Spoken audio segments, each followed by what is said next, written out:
It's Friday night at 6 o'clock, and this is your Friday edition of the State of Scottish Football live here on A State of Mind Media. Joining me as always, well, not as always, because he's making his comeback after being out and having a wee night on the Randan last week, Seán McGill. Seán, how did it go last Friday? It was a very good day. Not particularly successful in the bets at Ladies' Day, but no, I definitely enjoyed myself. It was nice being all smart, all dressed up, and seeing some folk that I hadn't seen for a very long time. So I had a smashing time. Saturday, not so much, but you have to live with it, don't you?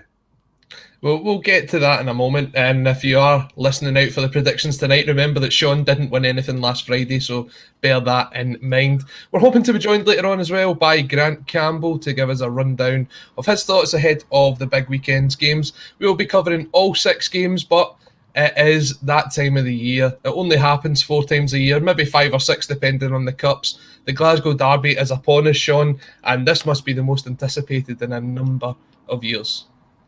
I'm so excited just because both of them can't defend. I just think it's going to be some sort of absolute thriller. It should be about 6-all in this game. And it feels for the first time in a long time that they're probably quite equal in a sense. Obviously, Celtic have had a better start to the season, but it doesn't really seem at this point that one's going to pull away from the other. So the results in the derbies could prove absolutely crucial. So I'm massively excited just because I have no idea what's going to happen. I mean, Rangers were dominant last season. Celtic were dominant for a long time before. There was usually a favourite, and yes, Celtic coming in better form, but you know that their defensive priorities mean that you can't sort of bet on them too heavily. So anything could happen, I think, on Sunday, and I can't wait. We're going to spend a bit longer on this one because it is one of the biggest games in Scottish football. Let's take a look at, let's start with the home team. Let's start with Rangers. So obviously coming into the game after the 0-0 draw with Alishkert last night, season through into the Europa League group stage. Try saying that when you've had a couple. Let's take a look at the group first. Drawing alongside Lyon, Sparta Prague and Brøndby. How do you think that draw would be as a Rangers fan? Pretty good. I think you'd be fairly content. The tough thing with the Europa League this year, I'm not sure if everyone's caught on to it yet, is that in previous years Celtic second has got you straight through to the group, the knockout stages, and it technically still does, but now you head into what they're calling the playoff round, and you're guaranteed to play a team dropping down from finishing third in the Champions League. So more than likely you're going to be facing a very tough test, and if you lose that, you don't go into the Europa Conference League. That's your European journey out in that one playoff against a Champions League team. So you're really going to be aiming for that top spot, and obviously you'd expect Lyon to be their biggest contenders for that. Rudy Garcia's side have sort of come on a lot in the last few years, but a lot of that has been sort of attributed to the star performances of Memphis Depay, who of course has departed for Barcelona. So how they adapt in his absence will be interesting. And of course there's the return of Moussa Dembele to Scotland, a player who I'm sure Rangers fans won't be happy to see back on Scottish soil. And I think that's going to be a very interesting narrative heading into those ones. Sparta Prague, obviously back to Prague after Slavia last year. That'll be tough, but Rangers will feel like winnable games.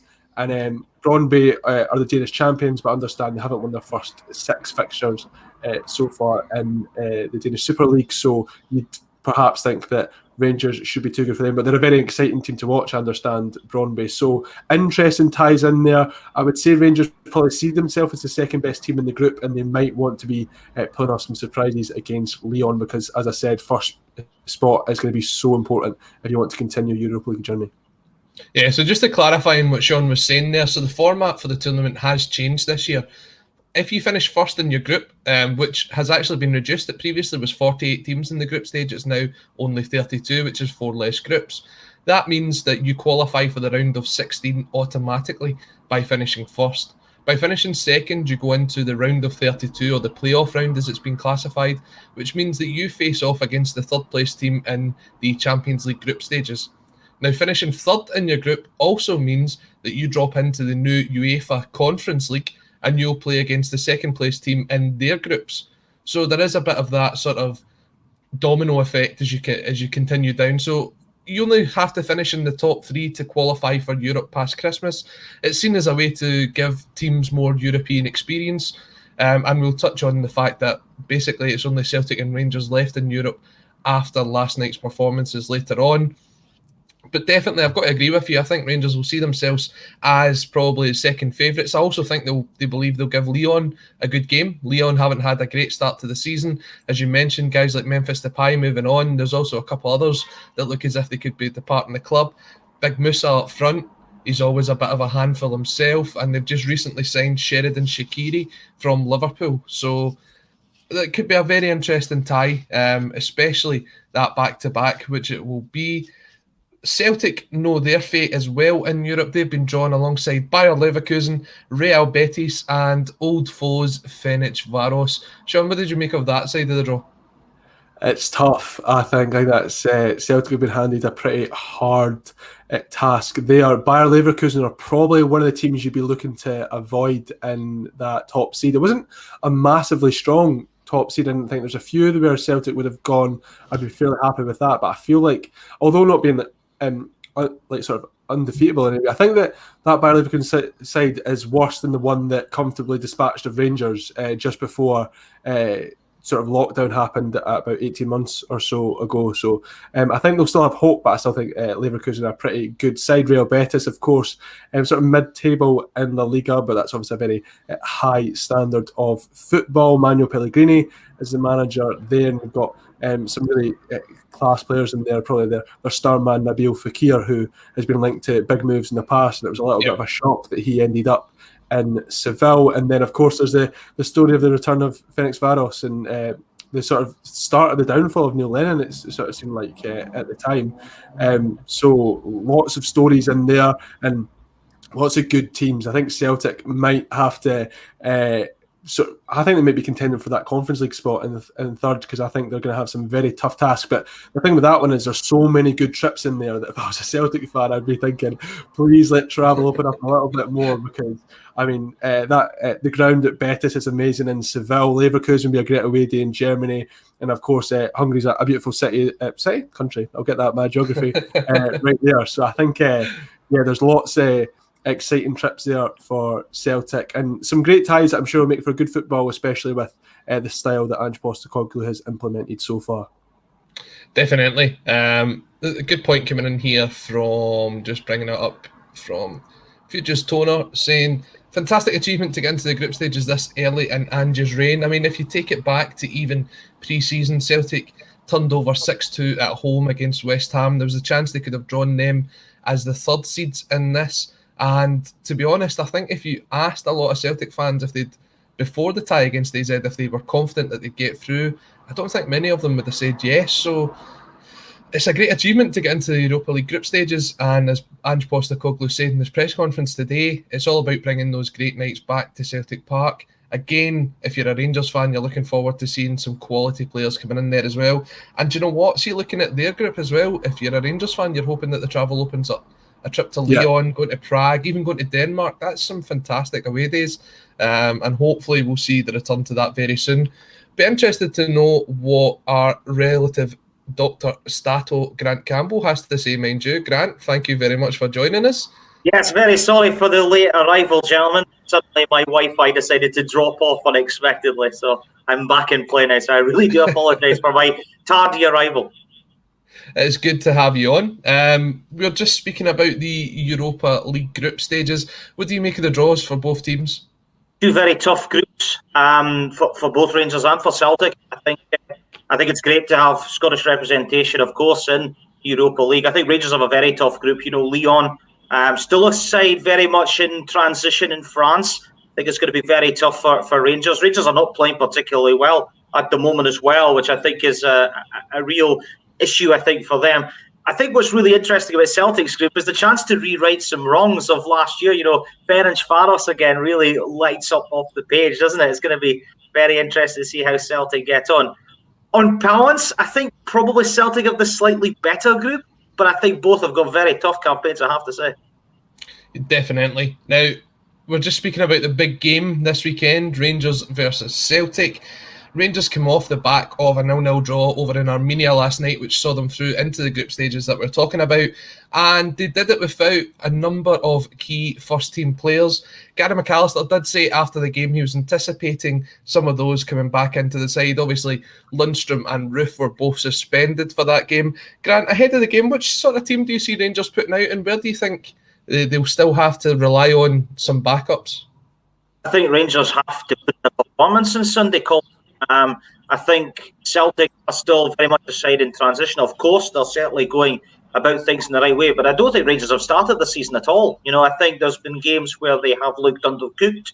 I don't think they've had the same pizzazz, the same quality.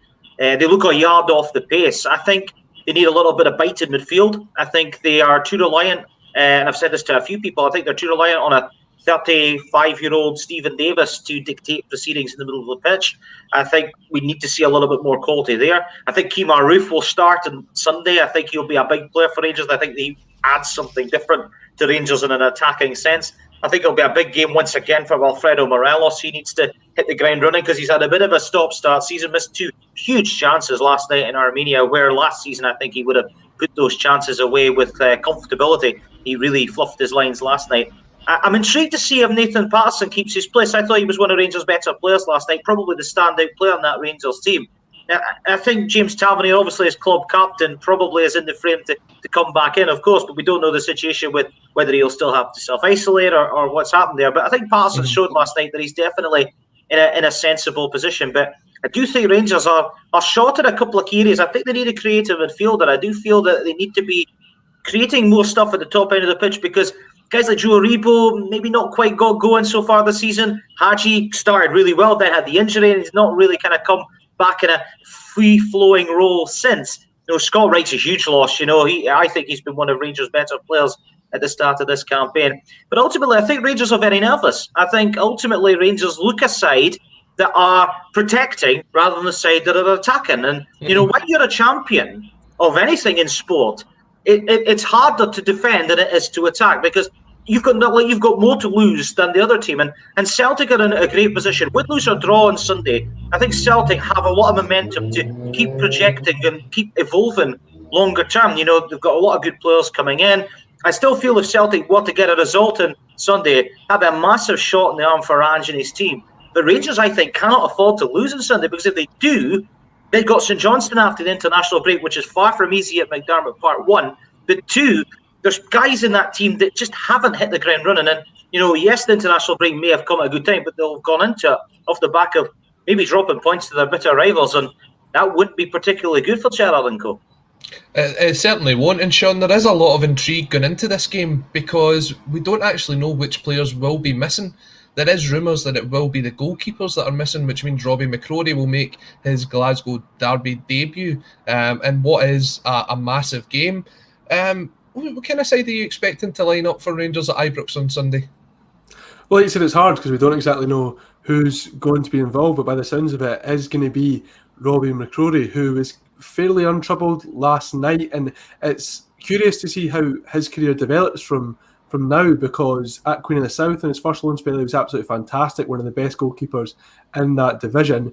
Then they moved to Livingston the second time round, where he was sort of seen as their number one.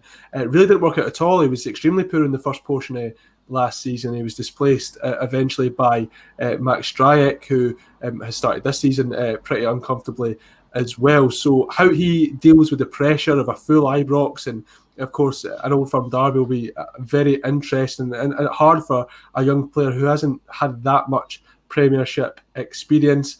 Like Grant, I would think that if James Tavernier is involved, that it might be wise to have Nathan Patterson continue in the right back berth, because James Tavernier has been off it for me so far this season. Defensively, you see those mistakes that sort of characterised his earlier spell at Rangers, as the sort of early parts of his tenure. They seem to be creeping back in after a great season last season. I just think Nathan Patterson will head into that Glasgow Derby tie with less sort of fear and trepidation, and perhaps that the sort of blissful ignorance of youth might actually play into Rangers' hands in that tie. So it's hard to obviously pin down exactly who will feature, but I think they should, if they can play Nathan Patterson ahead of James Tavernier, that's what I would go for. There's a player that is getting named quite frequently in the comment section so far. Matt Maloney brings it up here, saying Scales to replace Starfelt.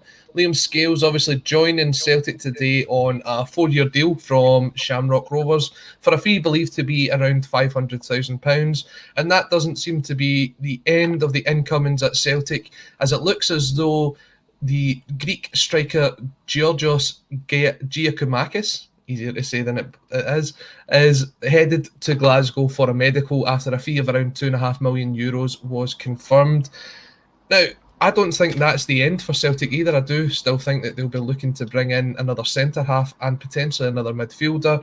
The question then goes on who will be the outs. Already today, Leo Hale just signed a 4-year deal with Leeds United for a fee that has been undisclosed. And the breaking news not long before we came on air tonight was that Leigh Griffiths is in discussions to join Dundee on loan. Now, I've got to admit, Dundee wasn't the destination I thought he would end up at, but Sean, I think they're probably one of the few clubs in Scotland that can afford to take him on, considering the sort of the baggage that he's got around him at the moment. Yeah, I'm not too sure how I'd feel if it was my club taking him on. I think there's a lot, like you said, a lot of baggage with Leigh Griffiths, but I guess the flip side to that is that he has been a proven goal scorer in Scottish football. Can he still do it after so much time off is yet to be seen. And I would be a little bit concerned if I was a Dundee fan and striking options were consistent of Jason Cummins and Leigh Griffiths, just because the sort of volatility of that. And I'd like to see Jason Cummins sort of kick on. I think he's a great character in Scottish football. He had a great performance against Hibs on Sunday and seemed to be a much more complete player than we've seen previously in Scotland. There's pros and cons for it for Dundee, and after so much time of Leigh Griffiths not being able to get himself motivated in Celtic's most important season, I think there's a big concern about where his sort of future lies and if he can get back to the player we once knew. So it's a big gamble, I think, from Dundee, one that could end up really disrupting their season and maybe override the positive start we've seen for them, because I think Dundee have surprised a lot of people in the way that they've played. So I think it's a little bit concerning, but if you can get Leigh Griffiths anywhere close to, like I said, the player that we once knew, then he'll score goals for Dundee and could keep them in the division. And someone else, Grant, that has kind of divided opinion over the last 24 hours, and I'm bringing this one up from our resident poet, Kevin Graham. The Starfelt overreaction is bizarre. If it wasn't for him and Hart last night, we'd have been playing in the Europa League. He plays on Sunday. He's someone who hasn't exactly hit the ground running domestically, Grant. But I certainly thought in the second half last night, he was the one that was putting his body on the line. He was heading everything clear. And this is a massive game. If he puts in a performance on Sunday, I think he will definitely win over the ones in the Celtic support, which haven't quite bought into him yet. Yeah, absolutely. I think Starfelt had a bit of a shocker in the first half, didn't he? I mean, let's be honest. I had to re-watch the own goal about 5 or 6 times to just try and understand what on earth he was doing. And I still don't understand what foot he was going with at the time. That's one of those ones you score in fives, the ball gets put across to you and you don't mean to. Absolutely, yes. It was just an absolute disaster. One thing that reminds me of Starfelt is he could develop into Johan Mjällby. You know, something similar of that ilk. Mjällby didn't start particularly well when he came to Celtic at his time, but eventually grew into a bit of a cult hero at Celtic, grew into a bit of a legend at the time. Starfelt hasn't hit the ground running, of course he hasn't. But, you know, not all the best defenders start off particularly well at clubs. I mean, even Van Dijk, when he arrived at Celtic, didn't exactly start particularly well himself. Boyata, we've seen it in the past with a range of other Celtic defenders. One thing I will say about Starfelt, and the sort of same thing goes to like Hollander at Rangers, they're not blessed with pace. And I think with these sorts of defenders, if you don't have pace, you have to rely on having a good footballing brain to dig you out at times. Does Starfelt have that? Not 100% sure about that. The jury is still very much out. I understand where that guy is coming from with his comment about the second half. I didn't think he was much better in the second half. But let's be honest, gentlemen, AZ missed a huge opportunity midway through the second half to go 3-1 up. And had that gone 3-1, Celtic were going to be in trouble because, you know, AZ, I felt, were the team looking for the third goal. Celtic were on the ropes, I felt, a little bit and under pressure. I think it was great character from them to get over the line and get into the group stage. But going forward, they won't get away with that every week. So it's time for Starfelt in particular to dig in. Will he help? Will he get help with Chris Julian probably coming back into the team, which looks a potential likelihood? That will be very interesting. I'm not particularly convinced on Christopher Julian. I still think he's got a mistake this game as well. Stephen Welsh, we saw last night, another mistake from him. He's still very young. I could see why Ange is keeping with him, because he doesn't want the guy to lose his confidence. He's still building. I think it's going to be interesting to see how the next few months progress for Starfelt, if indeed they do. I think Celtic have to get it right defensively, because they're still giving teams chances to nick points, and in what looks like to be a pretty close title race, that sort of decisions could be the difference between regaining the title and losing it again to your bitter rivals. Yeah, it was one of those ones. I mean, there was a chance in the first leg as well with Montgomery and Edward in front of goal. It was one of those ones. It was like, how did that not go in either? It's the small things that's the difference between qualification and not qualifying. So, but yeah, you're right that there is going to be lessons to be learned from last night's game for Celtic and for the defenders. Now, one of the last things I want to talk about before I try and get a prediction out of both of you is the fact that we're going into this game on Sunday, and there is a lot of debutants on both sides. You look at it, you'll have Joe Hart, Starfelt, potentially Scales coming in. Juranovic could also make his debut. And Abada, Kyogo, that's on the Celtic side. You look across the Rangers, we spoke about McCrory previously. Lundstrom could make an appearance in centre midfield. Out of the ones that are going to make their debut on Sunday, Sean, which one do you think has the ability to put in that, what you would call Moravcik performance, the one that stands out, the one that automatically sort of gets the headlines as a debutant? You mentioned John Lundstrom there. It might be him in a negative sense. I don't think it would be quite the Moravcik one. I've been really not that I had high expectations, but I think he's made a very poor start to life in Scotland. I think that Stephen Gerrard, even if it's from home, might be doing his best to keep him off the park in this one. The one I'm more inclined to say is Joe Hart, because of all the big experience that he's had and how important your goalkeepers can be in Old Firms. But then I'm not sure that I see Rangers dominating the ball enough and sort of peppering goal enough for Joe Hart to have a standout performance. So he's the one who I think has the experience and the ability to come on and really make a difference. But again, I'm not sure that the game will pan out in that way. And I guess the obvious answer does seem to be Kyogo Furuhashi, considering just how much of a revelation he's been in Scottish football so far. Of course, scored another goal last night, and he might be extra motivated after the events of the last week or so. But I think that the way he plays football, it just seems that he would do that anyway. He just plays football with a smile on his face. And even me not being a Celtic fan, watching him play with a smile on his face puts a smile on my face. I think he's an absolute joy to watch. And he has that sort of killer ability. His movement is so good in that forward area that one mistake by, like we've spoken about so far on this show, a sort of frail Rangers defence, he could be in behind and he could very easily finish it off. So if you're pushing me for an answer on that one, I'll go with Kyogo.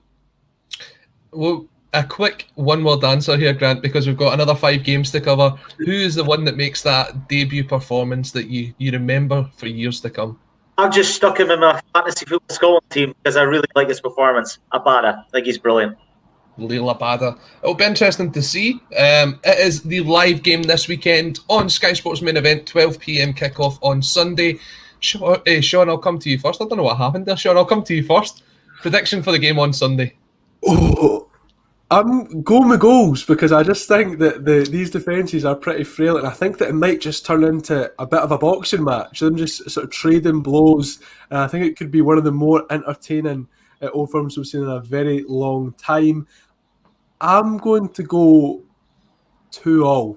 That's going to be. I'm going to sit on the fence of the winner. I've stolen the prediction. That's Colin usually steals mine, so I've got to go first this week, and I'm saying 2-2. Oh, this is a disaster because I have 2-2. I mean, it's a 3-man panel now. You can both have 2-2. We'll go with that. And I have a tradition of not predicting these games, so let's move on. What do you think? No, look. as the only Celtic fan on here, I guess I'm pretty biased, and I know what I want as the outcome. I think it'll be a very difficult game. And honestly, I could see it going either way. I don't know which kind of side Rangers are going to put out there. I don't know which side Celtic's going to put out there. What I do know about Celtic is they're going to go out and attack, because that is the style that Ange Postecoglou wants to play. I think if Celtic get the first goal, then that could be vital in the game. Absolutely. I don't know what it would be like for Celtic to go behind to try and get back into it. So if Celtic get the first goal, they'll win. That's as much of a prediction as I can put out. The last point I want to make on that as well, I think it's a game that Rangers can't afford to lose, but if Celtic win it, get a big shot in the arm, in my opinion, in the title race. Definitely. So both of you are going for 2 each, and I'll just see how the teams line up before I make that prediction. So a warm welcome to everyone who is joining us here. We're live on Facebook, on YouTube, on LinkedIn, on Twitch, on Twitter. And if you are joining us on YouTube, please subscribe to the channel. We're just about 14,500 subscribers. If you are subscribed, do hit the bell for notifications. YouTube has just recently changed it. So it used to be that you got all notifications for this channel. You will have to then go into the bell and click on all to receive it so that you don't miss any of this fantastic content on the State of Mind channel. Now, as I did say, we've got another 5 games to cover, and we've got about half an hour to cover them. So let's see how we get through these. Let's start with the sort of big movers in the transfer market this week. It is Aberdeen. Grant, your own team. Let's start with last night's result, a 3-1 defeat to Qarabağ. How did you see that? I actually thought that was one they could have maybe turned round, but it just didn't seem to go that way on the night. I think it's a massive disappointment, Colin. I was quite vocal about my views on social media, as some of you will probably have seen. I think it was a massive missed opportunity. I think Qarabağ, albeit a very competent team, and I've qualified for Europe on a regular basis, I don't think are outstanding quality. They're not the sort of powerhouses, the behemoths, if you like, of European football. And I think Aberdeen missed a bit of an opportunity last night to really take it to the Azerbaijan side. I think when you go 2 goals down inside the first 20 minutes, you're already up against it. And I felt that Aberdeen, for yet again another big event in Europe, failed to turn up to the party. Too many key players were off the pace. Qarabağ were workmanlike. They played some really good football. But Aberdeen, I felt, allowed it to be far too easily, and they allowed the game to pass them by very quickly. It's a massive disappointment. And there's big pressure now on Stephen Glass, because obviously after going out of the League Cup as well to Wraith Rovers not too long ago, there was a lot of emphasis on trying to qualify for Europe. There was a lot of eggs being put into that basket. To not qualify for either competition, it really is definitely the Scottish Cup or bust for what would deem to be a decent season for Aberdeen. And yes, it's a rebuilding job, and yes, Stephen Glass has still got work to do, but you've got to mark it up with results on the pitch, and only 1 clean sheet so far for Glass is a massive concern for me. Now, if we take a look at it, Sean, I mean, we did speak about this a couple of weeks ago. Could anyone get in between the sort of big 2 in Glasgow? And Aberdeen were one of those teams. And you take a look at the signings they've made this week. Matty Longstaff on loan from Newcastle. That's a fantastic signing. That's the kind of signing I actually expect Celtic or Rangers to make. So that's outstanding. David Bates joins from Hamburg on a 3-year deal. Someone who kind of made the breakthrough at Rangers but never quite lived up to the hype. It'll be interesting to see where he comes in. I assume he's Considine's replacement for the first 6 months of this season. Marley Watkins returns to the club on a 2-year deal after his short-term contract at Cardiff has expired. And Austin Samuels, another striker, joins on loan from Wolves, and Aberdeen have the option to buy. Stephen Glass certainly can't see he's not been backed in this transfer window. No, you're right, definitely. And that signing of Matty Longstaff seemed to come out of nowhere last night and was massively impressive to me. I remember, I think, was it on his Premier League debut he scored the winner against Manchester United? I'm not sure if it was his debut, but certainly one of his first few games for Newcastle, and he scored a long-range goal in that one, and it was he was going to be a really promising player for Steve Bruce's side. Obviously, it's not quite worked out that way. He struggled for minutes in a pretty competitive midfield area, you would say, at Newcastle. So I think that's a really, really interesting one. Hopefully he can get some minutes and be a big addition to Aberdeen. I've obviously got to make the Kilmarnock link that his brother Sean was at loan at Rugby Park for a while back in sort of 2015, 2016. I think that was really beneficial for him because he's done pretty well at Newcastle as well. And I think those minutes, he looked a very quality player back then in a pretty poor Kilmarnock side. So if Matty can have the same sort of impact and sort of boost this Aberdeen side, I think that'll be great for them.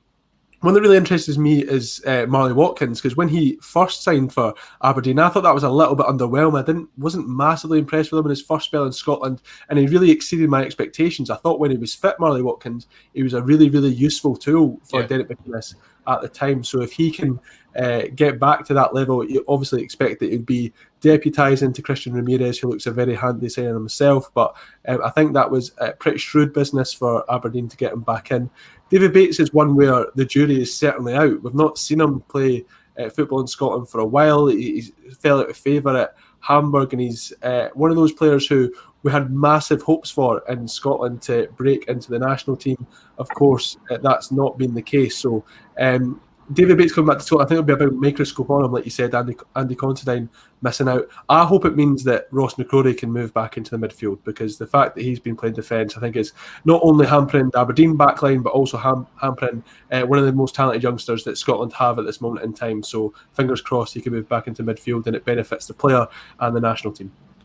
And Grant, I think Aberdeen have shown over the years with the loan deals that they've had. I mean, the biggest success obviously being James Maddison at Leicester, but it does show that they're coming up here, they're getting the experience, they're getting treated very well up at Aberdeen. And I think that helps when you're trying to convince guys like Matty Longstaff to make that move, hundreds and hundreds of miles up north.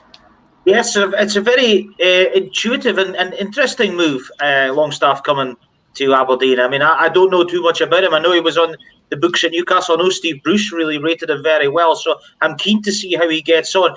What it does question, though, is does this mean that Lewis Ferguson leaves the club? Because there's a lot of clamour about whether he goes to the Premier League. Obviously, Watford were in for him a while ago. Nothing materialised there. But it just seems to me, I just wonder if all these signings coming in, is there going to be a significant out in the next couple of days? You know, there's been a lot of doubt of whether Ferguson definitely wants to still be there. Does he still have the same energies and enthusiasm at the club? Now, I like Lewis Ferguson. I think Lewis Ferguson merited his call up to the Scotland squad, helped, of course, by Scott McTominay's injury for Manchester United. But I think Ferguson has got real potential to get to the top of the game. Biggest problem is he has to want it. And I feel that Aberdeen sometimes does lack that little bit of quality, that little bit of composure in key moments. I know he scored a penalty last night, but the game was lost by then. But I think Longstaff coming to the club is an interesting one. He'll have a lot of Premier League experience, you know, playing alongside Brown in the middle of the pitch. And Sean's mentioned there about McCrory. You know, I agree with the sentiment that McCrory's best position is in midfield. I don't think he's a centre-back. You know, Declan Gallagher has really struggled, I felt, since he's come to the club. And obviously with Considine being injured, McCrory's been forced to play in at central defence. So it's going to be very interesting to see that dynamic. But you mentioned about David Bates there, Sean, and I'm really interested to see how he gets on. Because I think if he does well at Aberdeen, it could reignite his Scotland chances, because Scotland aren't too blessed at central defence. You know, no. Grant Hanley was pretty impressive, actually, at the Euros. Probably surprised me more than anybody else at the European Championships. And we've already talked about Gallagher having that great performance in Serbia, but not really kicking on since then. So, you know, there is a risk, but I think it's worth the risk. But for me, as an Aberdeen supporter, I feel some of these signings coming in are a little bit like after the horses bolted a little bit. You know, these signings could have been done 3 or 4 weeks ago if they were on the table. And certainly in preparation for this European campaign, it just feels a little bit of a kind of frustrated time. But I suppose it is good business, but it just feels a little bit reactive and too late to me. Yeah. But it'll be interesting to see what happens. I take that point on Lewis Ferguson. That's actually quite interesting. I hadn't thought of that. And my first thought when you said that was that Rangers have been trying to sign Veerman from the Dutch side Heerenveen for the last number of months. And I think that's sort of fizzling out a bit. And they might turn their attention to other players. And one of those players might be Lewis Ferguson, joining the Ferguson family tradition of pulling on the blue of Rangers. So they've already got Bacuna, haven't they? They've already bought Bacuna. So I wonder if that has leveled that out altogether, perhaps. It'll be interesting to see, but we're very, very tight on time this week. But there's a comment come in, and I really need both of your opinions on this. AJSC Technology Videos. I've often thought that Red Bull should buy Aberdeen and make them Red Bull Aberdeen. Their club colours and position and size would be perfect for the Red Bull Corporation. Now, Grant, as the Aberdeen fan, I'll let you go first. Don't really know what I say about that, to be honest. So I'm gonna have to go away and have a think about that. But to be honest, I know I like Red Bull. I'm a big Formula One fan. I like the Red Bull racing team. So I'm kind of betwixt and between here because, I'm not really a big fan of this, Red Bull franchise clubs like Leipzig and Salzburg, although they are, very good and competent teams. I'm not quite agreeing with that brand of playing, but, Red Bull Aberdeen does sound quite exciting, but I just can't see it happening, I'm afraid. But, I'm trying to win. I've never ever thought of that question before, so it certainly flummoxed me a wee bit on that one. Sean, Red Bull Kilmarnock? Well, just thinking about Aberdeen, obviously, Aberdeen have had Kelly's number for about a decade now. So if I needed another reason to dislike Aberdeen, it would be Red Bull pumping money into We can't get 3 points against you this season because you're in the Championship. You'll be excited about that. You won't get to continue that run of winning every game at Rugby Park. So I wouldn't be a massive fan of that one as an outsider. And but if it's Scottish football, who knows? Let's get back to league business and we'll forget about the Red Bull, although I'm with you, Grant. I hope that Red Bull do win the Formula 1 this weekend. They're up against Ross County, who have had a very poor start to the season. I think they faced fairly well against Rangers without causing too many issues. Jack Baldwin has joined on a 3-year deal from Bristol Rovers. Now, for me, when I look at a lot of Ross County signings, it's either been guys on short-term loan deals or these longer-term contracts. I don't think that's economical for a club who don't actually know which league they're going to be playing in next season. I think it's a big, big gamble, and in this climate, Grant, it's one that I don't know a team like Ross County can really afford to commit to. Yeah, no, I agree. I'm still not 100% sure where you're going under Malky Mackay. I think it's been a pretty treacherous start. I thought they were very fortunate to get a draw of St Johnstone in the opening game of the season, by the way. Ali McCann missed a penalty in that match. People forget that. And, they've had a really poor start, County. And, the bookies don't fancy them for a reason on Sunday up at Aberdeen, even though Aberdeen, go into this game not exactly in great form themselves. But yeah, going back to your point, it is quite unsustainable. And I always thought County are a club that really spend well within their means, and they always sort of recruit quite well and really give youngsters a bit of a chance up there in the Highlands, and a really well-respected club. So it's going to be interesting to see what Roy McGregor and everybody up there is trying to do. It does seem like there's going to be a bit of a new direction developing up in the Highlands, but I don't think it's going to be for all the right reasons, unfortunately, for County supporters watching this. I just want to, before I get your point on this, Sean, there's some comments coming in asking about Hibs players and Dundee players. We'll cover that when we get to that game. Just at the minute, we'll stick with the Aberdeen-Ross County game. I'm seeing your comments. I will bring them up shortly. So, Sean, thoughts on the sort of rebuilding process and what Ross County is trying to do here? Yeah, I think the interesting thing that Grant said there was about them being a well-respected club, and I think a lot of that was sort of taken away when they appointed Malky Mackay in the summer. I think that Ross County did a fantastic job of building themselves as a club who really care for their community, and I think that appointment sort of smeared any work that they'd done over a long period of time, and it seems to be this new direction that Grant mentioned is one that sort of goes against the success that we've seen Ross County have over a number of years. Yes, they got relegated a few years ago. They came back fairly easily, fairly quickly. We know that's how tough that is to do in the Championship. And I just feel it took a massive backward step in the summer. I think you're seeing that in the recruitment. There doesn't seem to be much joined up thinking. It's a bit of a trolley dash as far as I can see. Who's available? Wee bit before my time, but I get the reference. It's back. It's back, by the way. ITV2, Ryland does everything. Cinch, supermarket sweet. But I would be quite happy to see Ross County sort of go down to the Championship. I was really disappointed with their appointment over the summer, and I don't have much sympathy, to be honest. So I don't have much faith in this direction that they seem to be going down. I think it could be a very long season for the Staggies. Well, on that note, I think it's time to take a look at the predictions for this game. It is a 3:00 kickoff on Sunday at Pittodrie. It'll be interesting to see what the crowd is like. And Colin, I'm going to keep it extremely real with you. My mother is locked out the house, so what I'm going to do is I'm just going to disappear for a second. Let it in, and then come back. Wi-Fi problems, and now you've had your problem. I couldn't pretend it was the Wi-Fi, but I better let her in before she comes in shouting at me. So I'll be back in a moment. Okay? We will welcome Sean back in very shortly. Grant, we'll make up Sean's prediction. Sean's going for a 2-0 Aberdeen win. That's what he's going for. Well, I'm going 1-0. You're going for 1-0. I'm actually thinking this is one that Aberdeen might come in a bit cold, considering Thursday night's performance, and I wouldn't be surprised if it ends up a draw. So I'm going to go with a 1-1 draw at Pittodrie. Let's move on and take a look at another game. Let's take a look at one of the other teams that were in Europe last night, and that is St Johnstone. A 2-0 defeat to LASK of Austria. It was a bit of a capitulation from St Johnstone last night, losing 2 men very quickly to red cards. Witherspoon, what he's doing, 30 seconds on the park is wild. I mean, I saw a fantastic quote from BBC Scotland where Richard Foster says they should bring on Witherspoon to try and control and calm the game down, and within 30 seconds he gets sent off. And then Sean Rooney getting sent off at the penalty. It's a bit of a disappointment for Callum Davidson's men, Grant. Is that your mum back in, Sean? Are we good? She's back. She's not very good. She's back. The question that I would have then, we're speaking about St Mirren, St Johnstone, and we're looking at St Johnstone. Now that they're out of Europe, they've obviously got the money from the ticket sales, they've got the money from the qualifying rounds. Is that enough to convince someone like Ali McCann to stay, or do you see there being a bit of ins and outs still to go at McDermott? I think there might be some outgoings. Maybe. Sorry, Grant. I don't know. I stole that question.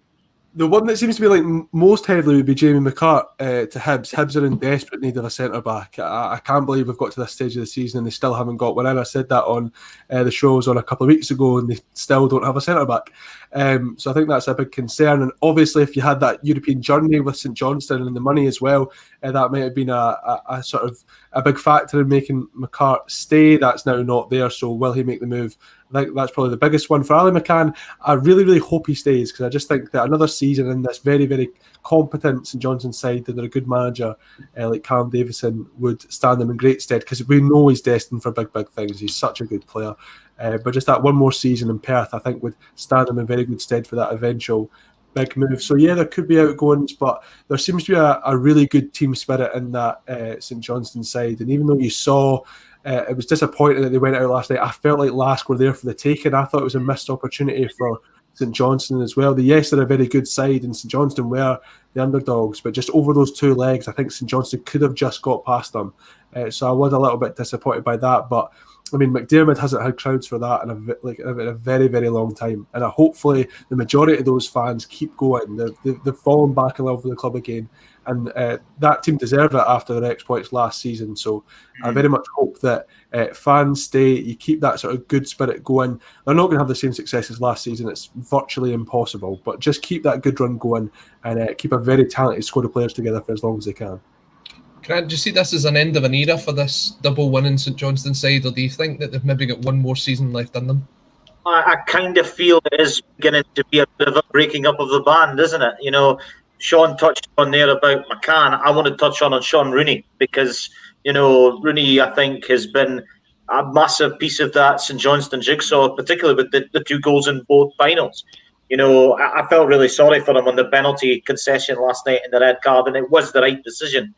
But Rotherham are looking at signing him. I know they put in a bid of £500,000. I think he's worth at least £2 million, possibly more. People tuning in maybe disagree with that, but I think he's a fantastic player. McCann, I feel, will go to one of the old firm. I feel that Rangers and Celtic will be putting in a bid for him before this window shuts, and I'm going to say that right now. I think that will happen.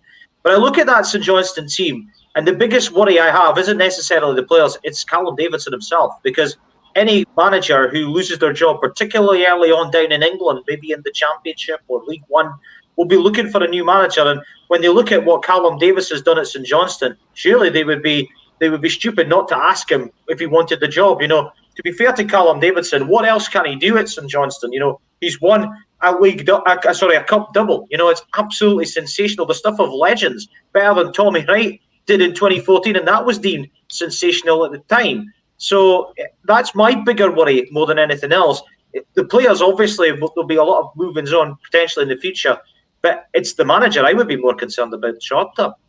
Definitely, and it'll be interesting to see once the transfer window closes what position St Johnstone will find themselves in. On Sunday, they're up against a St Mirren side coming off the back of a 6-0 drubbing against Celtic. Alan Power, one of Sean's old favourites, getting the red card treatment. Some good news for St Mirren, though, that McGrath and Finlayson have both been called up for their countries. Finlayson for the under-21s, McGrath for the Irish national side. But this is going to be a very difficult tie for them on Sunday. But they do have the chance to sort of catch St Johnstone off guard. It's been a hellish 90 minutes they had last night, chasing the ball, quite a lot of that. For that reason alone, I'm going to throw out there that St Mirren get a point out of this. I'm going to go for a 1-1 draw. Listen, I think we've kind of attributed St Johnstone's poor start to the season with the fact that they've had these European games, and that's that getting into Conference League was really their focus. And it's now vitally important that they stop that. You don't want to start the season in this big rot. And I think that those Saints players kind of have a point to prove after the way they sort of collapsed last night in those sending off. So for me, I think St Johnstone might come in this sort of all guns blazing. Alan Power has actually been a sort of revelation so far at St Mirren. Those fans weren't expecting that much from him, I don't think. And I think folk like me who watched him at Kelly know that there's a very talented player in there. Yes, he got sent off, Colin, you're right. I can see you smirking there. To be fair, it was an awful challenge. It was a terrible challenge. I've seen him put those in as well. That's the kind of Alan Power I knew what St Mirren were signing. That's the Alan Power. I think Alan Power gets a harsh rap. I think in that season where Kilmarnock finished third, he was probably our player of the season. It's just a very, very competent player, especially for this level. I think he would have been strolling at the Championship with Kelly if he ended up staying, so it was probably right for him to make a Premiership move. But I think he'll actually be a loss in that St Mirren midfield. It was Ryan Flynn who dropped into that sort of pivot, and I just don't think that's his game. He's better further forward. So it'll be interesting to see how they deal with his suspension. I'm going to go for a St Johnstone win. I was about to say a Saints win. That would have been helpful. St Johnstone win. I'll say 1-0 to the Perthshire side. I have to say, guys, I've not been impressed with St Mirren in the early stages of the season. You know, they got a point at Dundee. You know, okay, Dundee first game at home, they would have been really up for it. But the game against Hearts, I thought they were really poor. Jack Arnott made a poor mistake for the boys' goal. Didn't really cover himself in glory against Celtic last weekend. I thought he was at fault for certainly 2 of the goals, maybe more. To be fair, St Mirren were already up against it by going down to 10 men by that stage. But nevertheless, it didn't really help his confidence. I still feel that they're a bit of a work in progress. I mean, obviously, Jim Goodwin was isolating through the COVID situation as well. So that was a big loss. Not having his influence in the dugout there, massive, both of them. But St Johnstone, for me, I feel they're missing something this season. I don't think they have that number 9 who's going to score 10-plus goals this season. I like Chris Kane. I like Stevie May. I like the overall. I like Middleton. I like O'Halloran. These guys, they're contributors. They're not going to be scoring loads and loads of goals, and that's where I feel St Johnstone are going to be lacking. I very rarely go for 0-0s on this, but Colin stole my 1-1, so I am going to go for a goalless draw. I think it will be a pretty drab affair down Paisley Way. Well, we'll see how that one goes. It's a 3 o'clock kickoff on Sunday. If you are going along to that, enjoy it. Look, we've got 12 minutes to try and cover 3 games, so let's try and see what we can cram in. Let's get to one that we've been speaking about in the comments section here. It's Motherwell versus Dundee. It's a 3 o'clock kickoff on Saturday. Motherwell sitting in 7th, Dundee in 9th. And the big kind of news ahead of this is what we spoke about earlier, the Leigh Griffiths loan deal. Now, for me, I think in terms of Leigh Griffiths' career, it's probably a great move for him. It gives him the chance to guarantee himself some football. But we already spoke about it. Jason Cummins now with 5 goals for the season. Tony Watt on the other side, 2-2. This is the game of the in-form strikers. Sean Goss joining on a 2-year deal from QPR as well. Adds something into that Motherwell midfield, which we spoke about a couple of weeks ago, Sean, that's sort of been lacking ever since Alan Campbell and David Turnbull made the moves away from the club. So I think they're finally adding that midfield bite. I'm trying to see what else I've got written down for this before I throw out to you boys, but Leigh Griffiths is probably going to be the talking point regardless what this scoreline is on Saturday, Sean. Yeah, his sort of impending arrival, if it's to happen, I think will dominate a lot of the chat. Of course, the teams have already met this season in the Premier Sports Cup, and Yep. Motherwell were booed off the park by their fans in that one. I think really disappointing, of course. They've sort of fought back since then. I think they had to after that performance at Dens. But I was really impressed with Dundee last week against Hibs. I thought they gave them a really good go. The way that they pressed them, they didn't let Hibs dominate the ball, of course. You'd expect Hibs to do that at Dens Park, considering where both teams are respectively at this moment in time. So I think Paul McMullen was great in that game, just drove at that Hibs defence any opportunity he got. And the fact that he was ill in that game as well was pretty amazing, considering just how well he played. So I really like Dundee, and I'm still sort of unsure on Motherwell after that really sort of promising opening day win against it was a defeat to Hibs, but they played really well despite the defeat, I thought. They're missing Kevin Van Veen, the main man who I shouted out on that first one on the State of Scottish Football. So as soon as he can get back in, obviously Tony Watt's doing a good job at filling his shoes this moment in time. So I think there's a lot of interesting things about this game. Hopefully Leigh Griffiths doesn't overshadow it too much because I think there are two teams who will be aiming to maybe sneak into the top six if they can sort of stave off that relegation fight. I'm going to throw out for a prediction for this game as well. Sean, what are you thinking? I might sit the fence with this one as well and go 1-1. Grant, your thoughts on the game, and then we'll get your predictions on it as well. Well, I actually am intrigued by Motherwell because I think they're developing into quite an exciting team. It's not quite clicking yet, but they are definitely getting there. I actually watched their game with St Johnstone where they got a draw, and thought in the second half they were really good. Liam Kelly, I think, is a great signing for them this season, and to get him on a permanent's fantastic. I agree with Van Veen. He was excellent against Hibs. I think he's got something to prove as well. And they'll be disappointed with losing that game in the Premier Sports Cup to Dundee. Dundee I've been impressed with. I watched their game with Hibs. I thought they were really good last week. They showed great power of recovery to get that equalising goal. Legsters makes a big save at 2-1. Then they go up the other end and get the equalising goal. And credit to them because they're going to be a difficult team to beat this season, Dundee. But actually, I'm going for a home win here. I think Motherwell might get their first win of the season and win it 2-1. Well, it wouldn't be the first win of the season, Grant, because they got the victory. They got the victory over Livingston last week, and that's what's. I'm getting confused because I was looking at that game the other day as well. That's what's playing into my head as well. I just think Motherwell will come into it on a slightly better home win of the season. That's what I. We'll go with that with a slightly better run of form. And Grant, I'm still in your prediction. I am going for a 2-1 home victory. So yeah, we'll be interested to see how that one goes. 2 games still left to cover, 8 minutes. Let's see how we got on. Let's head to the capital for the 3 o'clock Saturday kickoff. It is Hibs versus Livingston. Hibs welcome back Kevin Nisbet from his illness for this one. Joe Newell is still 50-50, but Paul McGinn also returns for the High Bees. Now, someone who we spoke about earlier that could potentially be incoming is Jamie McCart, who Hibs have had a number of bids rejected by St Johnstone for, but I think after the St Johnstone's Europe exit, then that's someone we may see moving before the window closes on Tuesday night. The big concern, I think, going into this game, if you're a Livingston fan, is if you lose this one, you're 0-4, and then your next 3 games are away to Dundee, at home to Celtic, and then away to Hearts. There's the potential that they could end up being 0-7 at the end of this, Sean. And we spoke about that, didn't we? We identified it as a tough run a couple of weeks ago, and just I said I don't know if I see them picking up many points at all, if any, in that run. Because it is very tough, and they had a massive overhaul this summer, did Livingston, and again there doesn't seem to have been much joined up thinking in that recruitment. Livingston have been a very well run club over the past 5 years or so in their rise through the leagues, but I just felt it was a little bit more scattergun this summer.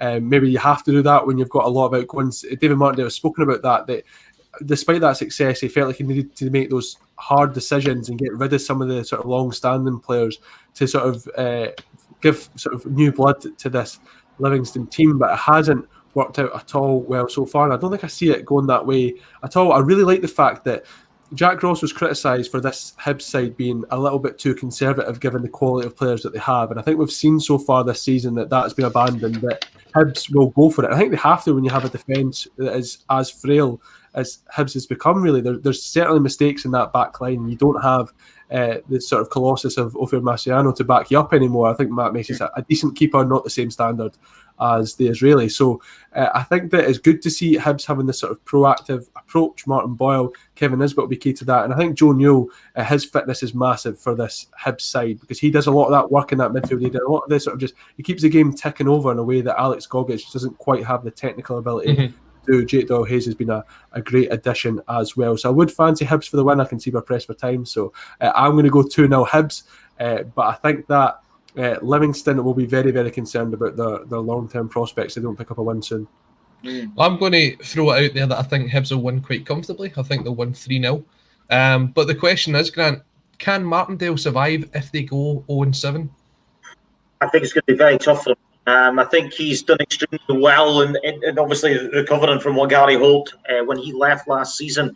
I don't think anybody could have kind of understand the run he was on. I think it was 14 or 15 games unbeaten before they ended up losing. And I think when you go on a run like that, it can be very easy to get carried away. And I think Livingston, you saw what happened last season when they lost the game. The response from that, how would they respond? And they quite frankly haven't. And, it's kind of seeped into this season so far. They lost late on against Aberdeen, a game they should really have got something out of, in my opinion. It was a terrible mistake by Max Striek. They lost to Rangers on the opening day. The game against Motherwell last week, I actually thought it was 1-1. I completely forgot about Grimshaw's late winner. That game I felt was a game they should have got something out of. Very frustrating, I'm sure, for them. But I think it's going to be 0-4 this weekend, because I just cannot see Hibs not winning this game. I'm glad Nisbet's back in the team, because I've just captained my Fantasy Football Scotland team this week, which means he'll probably won't score. But I think Hibs will also win 3-0. I've been really impressed by Kyle McGuinness, by the way, gentlemen. I think he's been really good in an attacking sense for Hibs. He offers something very different at the top end of the pitch. But I still think there are frailties in that Hibs back line. Photius has unconvinced me sometimes this season. I still think they need to sort something out, even if they do win here. And I think they will. Definitely. I think all three of us are going for that victory for Hibs. Last game to look at ahead of the weekend, and we're kind of going to try and fit this in as quickly as possible, is the trip to the City of Discovery for Hearts, who are sitting third in the league. They've brought in Ben Woodburn on loan, and they've also added Tyler Moore from Bristol City. I believe they're adding, is it Cameron Davis as well from Australia, but he's still struggling to get in. Speaking of struggling to get in, Dundee United have had Niskanen in Dundee for a long time now, but they still can't get the red tape approved to get him in. With Seagrass being out as well, this one I think is going to go down to the wire. It's going to be a case of who has the best defence in this game. And I fancy it to be... I'm going to go for a 1-each draw. So Grant, I'll throw it out to you for a quick analysis and a prediction. I'm going to go for Hearts to win the game 2-1. I think Hearts have really impressed me this season so far. They did really well in the win at St Mirren to back up the great win over Celtic on the opening weekend. They'll be a little bit disappointed in Aberdeen last week. I thought they got themselves in front. I thought they were going and see the game out, but they didn't manage to do that. I think just Hearts have got that little bit more consistency. The United have got a very young team, a very exciting team to watch. I still think there's pieces of the jigsaw that still need to be put together by Thomas Coates' team. I think Hearts will go to Tannadice and pick up a second away winner this season, and I did get that one right. Sean, do you agree with Grant? Actually, I'm back in Hearts as well. I'm going to go 1-0 in this one. To be fair, these are the two sides who I think I got the most wrong heading into this season. The two who've surprised me the most, I guess I'd say. I thought Hearts might struggle to get into the top six. I really wasn't impressed with them, their championship winning campaign last season. And I thought that maybe a side like St Mirren, something like that, could, with all their good players, sort of pip them to top six. That doesn't seem to have been the case so far. And Dundee United, I really wanted Thomas Coates to succeed because of his everyone writing him off straight away. But he's done very well, I think, after a tough start up at Pittodrie on the opening day. He seems to have really got a grip of this Dundee United side. But I also think that there's a little bit too much quality in this Hearts team. That system seems to be working pretty well for them. They want to get a little bit more attacking impetus in there. Perhaps Ben Woodburn can be the player to do that. So I'm going to go for a Hearts win. Yeah, 6 points from 9 from Dundee United is a fairly decent start to the season. So a warm sort of thank you to everyone who has joined us. We have predicted all 6 games. We'll take a look at them all ahead of the Glasgow Derby. Thank you for joining us on A State of Mind. We're live Monday to Friday at 6 till 7. Follow us on Twitter. We've got at Stato Grant, at Sean McGilway, and at Colin 88 Watt. We'll be back on Monday and we'll take a look at the fallout from the big game in Glasgow. Until then, stay safe. Stay tuned to the channel because the Clyde podcast is on after us, and I'm sure they'll have a lot to discuss ahead of their big match at the weekend. Until then, stay safe, enjoy the football, and we'll see you all on Monday.